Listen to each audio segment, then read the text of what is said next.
வணக்கங்க.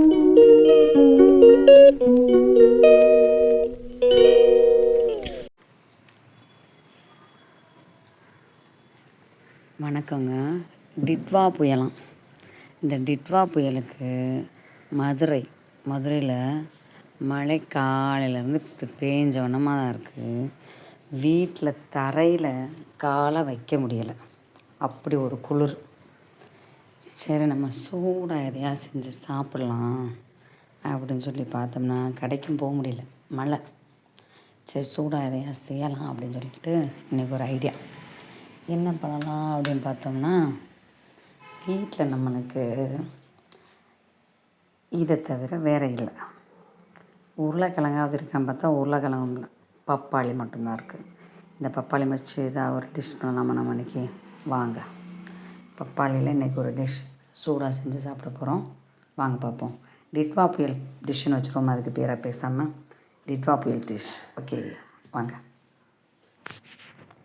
பப்பாளியை கட் பண்ணி அழகாக சேஃபாக காட்டலாம் அப்படின்னு சொல்லிட்டு அதை சேஃபாக காட்டலான்னு பார்த்தா இப்படி தான் வந்துச்சு. நம்ம யூடியூப்பில் இருக்க பயவுலேன்னு அழகாக கீத்தாக கட் பண்ணுறாங்களே, எப்படி கட் பண்ணாங்க தெரியல, திறமை தான். ஆனால் நம்மளுக்கு வந்து அது இப்படி தான். இதை வச்சு அடுத்து என்ன பண்ணலான்னு பார்க்குறாங்க. இதை அப்படியே மிக்சியில் ஓட்டி எடுத்துக்க போகிறேன், வாங்க. இந்த அரைச்ச பப்பாளியை இந்த மாதிரி கடாயில் இந்த முந்திரி இதெல்லாம் வறுத்து நெய்யில் வறுத்து எடுத்துட்டு அதே கடாயில் போட்டு இந்த பப்பாளியை கொஞ்சம் கெட்டி பதத்துக்கு வர அளவுக்கு கொஞ்சம் நல்லா கிண்டிகிட்டே இருந்துட்டு கொஞ்சம் இந்த அளவுக்கு கெட்டி பதத்துக்கு வந்துருச்சு. வந்த பின்னாடி நம்ம இதில் சுகர் ஆட் பண்ண போகிறோம்.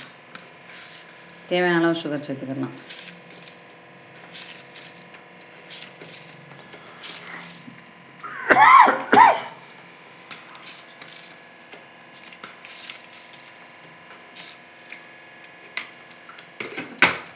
ஒரு 9 ஸ்பூன் சேர்த்துருக்கேன்.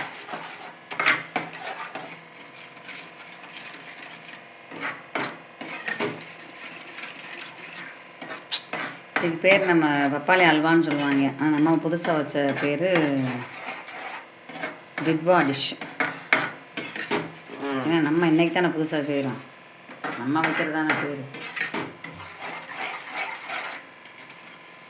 என்னங்கடா அது சீனி ஊடவும் தண்ணியாக ஆகுது, கெட்டி ஆகுமா? ஆஃப் பண்ணிச்சு.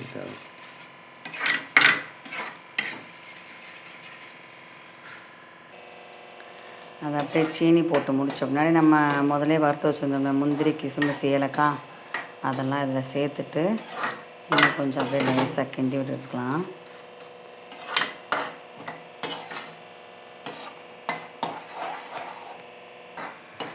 லேசாக கொஞ்சோண்டு நெய்,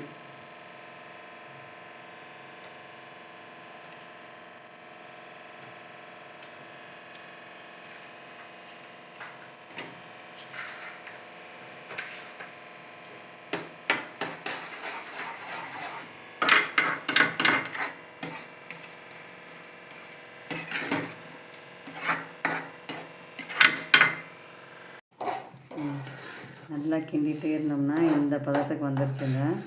நம்மளுடைய பப்பாளி ஹல்வா ரெடி ஆயிடுச்சு. வாங்க, பப்பாளி அல்வா சாப்பிட்லாம். வாழ்க்கை வாழ்வதற்கே.